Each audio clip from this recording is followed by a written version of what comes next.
Defence deal की अग्नि परीक्षा शुरू हो गई है। सऊदी पर हमला हो गया, जुबैल में धमाका हुआ, जजान में तेल रिफाइनरी जली। नमस्कार, आप देख रहे हैं न्यूज़ 18। मैं हूं आपके साथ श्रुति श्रीवास्तव। सऊदी अरब, तुर्की और पाकिस्तान के बीच त्रिपक्षीय समझौता हुआ है। इसके तुरंत बाद सऊदी अरब पर हमला हुआ। जुबैल इलाके में जोरदार धमाके की आवाज़ सुनी गई, जबकि जजान में अमेरिका की एक रिफाइनरी साइट पर आग लगने की पुष्टि खुद सऊदी ऊर्जा मंत्रालय ने की है। इन दिनों घटनाओं के बीच कोई सीधा कनेक्शन है या नहीं, यह अभी साफ नहीं है। रिपोर्ट्स के मुताबिक जुबैल इलाके में एक तेज और शक्तिशाली धमाका सुना गया। इसके साथ ही यह दावा भी सामने आया कि जुबैल इंडस्ट्रियल सिटी की गैस फैसिलिटी को निशाना बनाया गया, जहां आग लग गई। वहीं इजरायली मीडिया चैनल 14 की रिपोर्ट के मुताबिक इस हमले के पीछे यमन के हूती विद्रोहियों का हाथ है। पहले आप समझ लीजिए कि ये दोनों इलाके कहाँ हैं। जुबैल सऊदी के पूर्वी हिस्से में पड़ता है, जहाँ ओमान की खाड़ी का समुद्र तट है, यानी यहाँ पर होने वाले हमलों का शक ईरान और इराक पर जाता है। वहीं जजान का इलाका पश्चिमी तट की तरफ लाल सागर से मिलता है। यहाँ किसी भी तरह के हमले का शक यमन के हूती विद्रोहियों पर जाता है।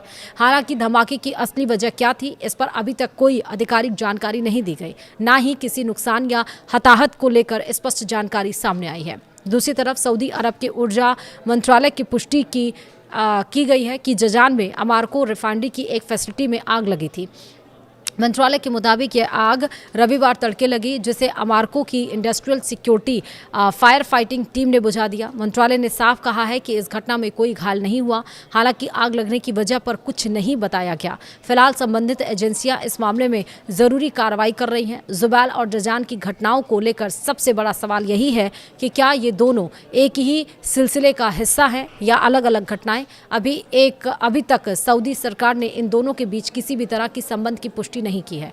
इन घटनाओं के बीच त्रिपक्षीय क्षेत्रीय मीडिया में यह रिपोर्ट भी सामने आई है कि सऊदी के ऊर्जा ढांचे को निशाना बनाया गया हो सकता है। यह आशंका ऐसे समय पर सामने आई है जब पश्चिम एशिया में तनाव बढ़ा हुआ है। जुलाई के अंत में यमन के हूती विद्रोहियों ने दावा किया था कि उन्होंने जजान और यनबू में अमारको से जुड़ी फैसिलिटी पर मिसाइल और ड्रोन हमले किए थे।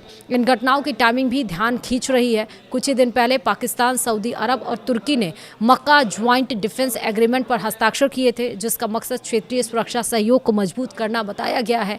ऐसे में सवाल उठ रहा है कि क्या सऊदी के ऊर्जा ठिकाने बढ़ते तनाव के बीच निशाने पर हैं या यह घटनाएं सिर्फ हादसे हैं।